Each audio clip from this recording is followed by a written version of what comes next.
Look at this. Check this out.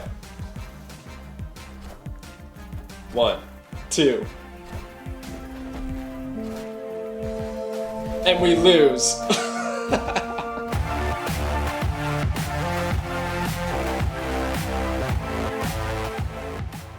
Yo, hey everybody, it's Drewberry, and I'm back after just recently uploading a video about the latest patch, which has thrown everything for a whirl, but here I am with a Miles Morales theory crafting video. The purpose of this video is to explore some decks that I think Morales is a nice fit into. Some are already meta decks or have a variation of a deck that you see frequently. Some are built around keywords.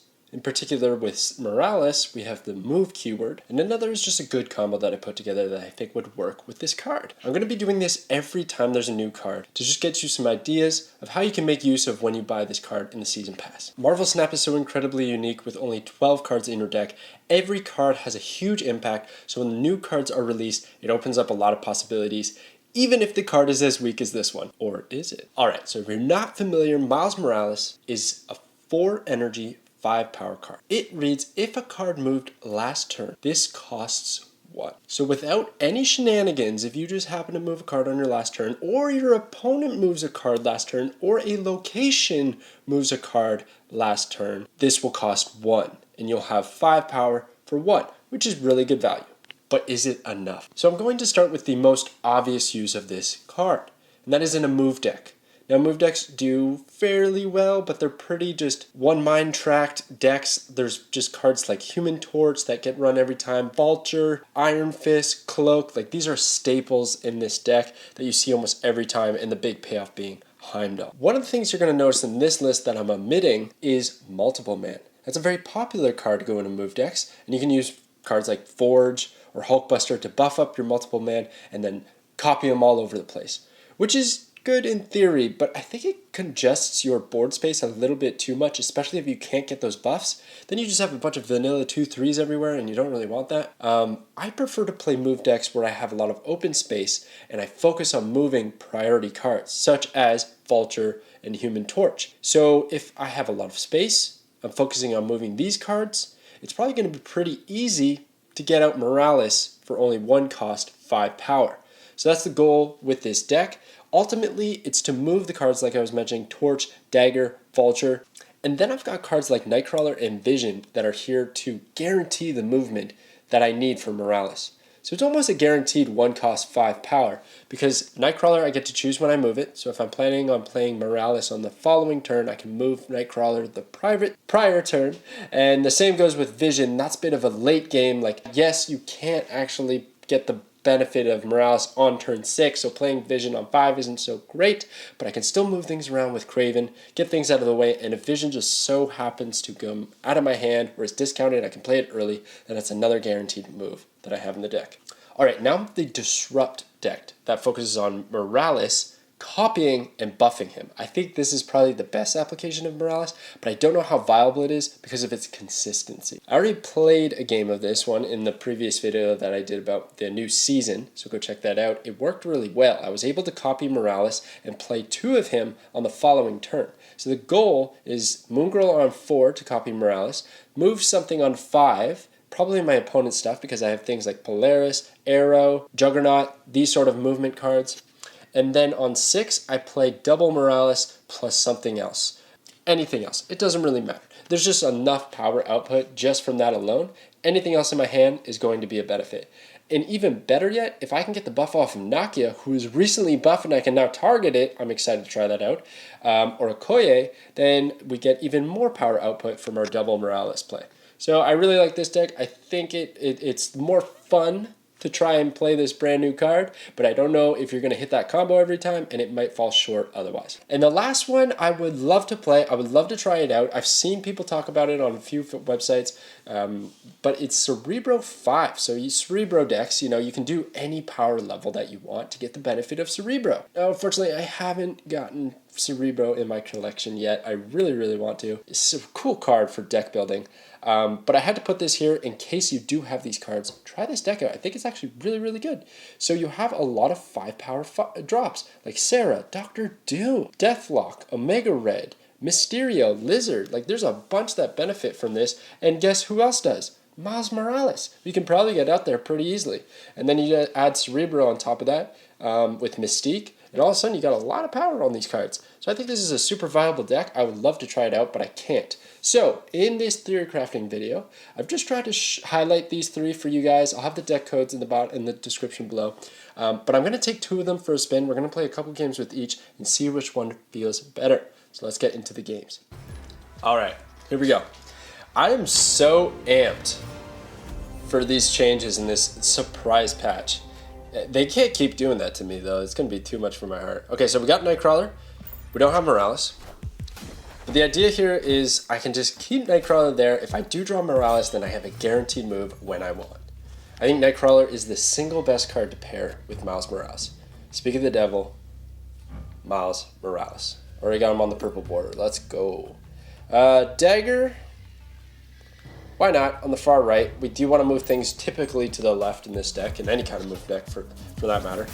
Scarlet Witch onto Asgard into Danger Room. Not worried about it. Not worried about it at all. Random card to the hand. Yellow Jacket. That's sort of a free 2 power, but do I really want to play a Yellow Jacket? Like, he's going to congest my board space, and I'm not about that. I'm not about that life. Especially on X-Mansion, where I might ruin him. Although I could get Morales out next turn alongside Doctor Strange. Doctor Strange first to move Vulture over. Ooh, I kind of like that. Oh, no. Let's move Nightcrawler to the far right, Yellow Jacket on the left, and then next turn we're going to Doctor Strange Morales. Morales, then Doctor Strange. How about that? That's even better. Let's do it. So it's all going well. Look, you got the notification from Spider-Man that he just triggered. X-Men coming out. Nova. Yondu. Similar power level for both our cards, so that's a pretty even trade, I would say. Unless he's playing a destroy deck. That's not fair. Alright, so pretty obvious play here. I'm thinking Doctor Strange down the middle, and then I could probably safely Spider-Man on the right. I kind of want to Miles on the Danger Room, but gosh, Danger Room's so scary. So scary. I could just move things there later if I get Heimdall. How many cards in the deck? 5 cards in the deck. 2 more draws. We'll see. We'll see what happens. I love the backflip that he does when he comes out on the board. Domino into Armor. I'm not worried about that. I'm not worried about that at all. Doctor Strange, the Vulture over, get 8 power. And then I got a decent setup on the right. But really needing a payoff here. I'm going to put Kraven on the left in the scenario that we do get that payoff. And then possibly pass almost, but I guess I can't pass. I could guarantee with the Colossus there. Flame on. Flame on, flame on. I can't really Human Torch efficiently anywhere. So I guess my best play is when I'm at Danger Room. He gets destroyed, he gets destroyed. I'd rather Kraven not get destroyed here. Okay, they do commit heavy on the hub. But that's okay, because I'm really banking on drawing Heimdall here.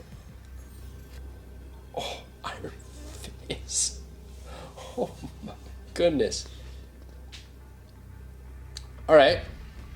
So, the play is to hope that the Danger Room likes us better. Let's see. Professor X ties. 10. Do I actually win? Wow. Wow. Do I deserve that? Probably not. The Iron Fist actually won that game and he didn't get destroyed like a total bro. Okay, that was pretty wacky. Let's try that one more time and see what happens. We're gonna jump right into it. I'm not gonna cut around these games. We're gonna go right for it to show off this deck. Movement is a good deck. I see people saying that it's not too viable. Doesn't compare to a lot of other decks. I've had some of my most successful runs with move decks. And I'm telling you, once you cut multiple man, things open up. Squirrels suck though. I hope he's got Killmonger. Sentinel. We're definitely going to storm this turn. Sinister London. Oh boy. A part of me wants to storm the Sinister London, just get it out of here, but Kraven isn't too bad. But again, that's just bouncing way too many things around on the board up for my liking here. I have no beneficiary from movement unless I put Kraven out. We're going to storm Sinister London. I don't want him to get too much value. He'd probably get at least one copy, but that's okay. How are you guys feeling about Miles Morales? Have you played around with him? Oh, look at that. What a weird play. I'm starting to like him a little bit more. Not so much his effect for his character, but more so his power output. He's actually not as bad as I originally thought he would be. Movement is so frequent in Marvel Snap that it's pretty consistent, and then you get 5 power for 1 cost. I did, if you're curious, I did experiment doing a Kazar deck with Falcon to see if the change would work, like, because now he's a 1 cost. I have to change it. I have to try that out after this patch though, because they did change some of that wording, and maybe that's actually a viable strategy now. But when I tried it earlier this morning, it was not. If anyone has tried it, let me know in the comments, because that could be deadly. Keep an eye out for that. Put Miles Morales in the Bounce Bros. Got nothing to lose here. Look at that play on the fly. We're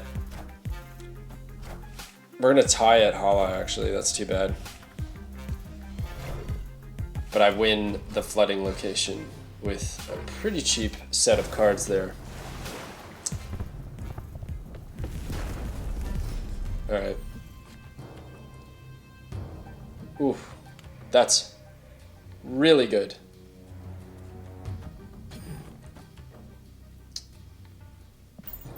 The thing here is, I don't necessarily want a Heimdall because... Oh, we basically win the game. We pretty much win the game. Snap, crackle, and pop. There's really no point in playing... Oh wow, that would bring over the Vulture again to the middle, which is so unnecessary. Yeah, we're not going to do it.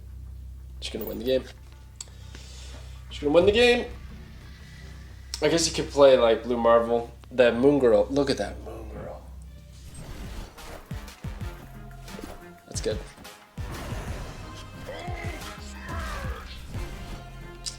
I don't know why people play that out. I don't know if that was a real person or a bot, but don't play those out. If you can only win one location, you're not going to win the game. Check out the boosters. They put a different color, probably based on the new card of the season, but I'm here for it. All right, let's try out the Disrupt deck and see how that goes. I much prefer this one. I really want to try the Cerebro 5. That seems really cool. But I think this deck is where it's at. MP Whittle. So we got Morales, Juggernaut. Mojo's going out right away. That's cool, bro. Wave on turn 1. I really hope my opponent doesn't play a card. That's definitely not what he wanted to see. There goes his Death Wave combo. Ruins. Look at Nakia. Look at Nakia! Yes! I'm so fired up for her. Wait, why does she cost 4 still?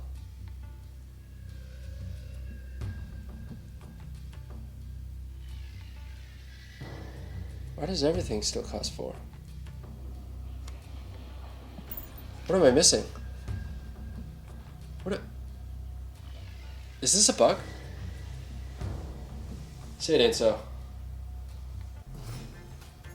Okay. Everything went back to normal? What happened? Why is it an extra turn of wave effect? I'm confused, but I'm not confused about buffing Miles Morales. That leaves no confusion in my heart. And we're actually going to put it on Mojo. You can have that location. Don't need it. And actually, I can move Oh, look at that. I love that. And the Moon Girl combo.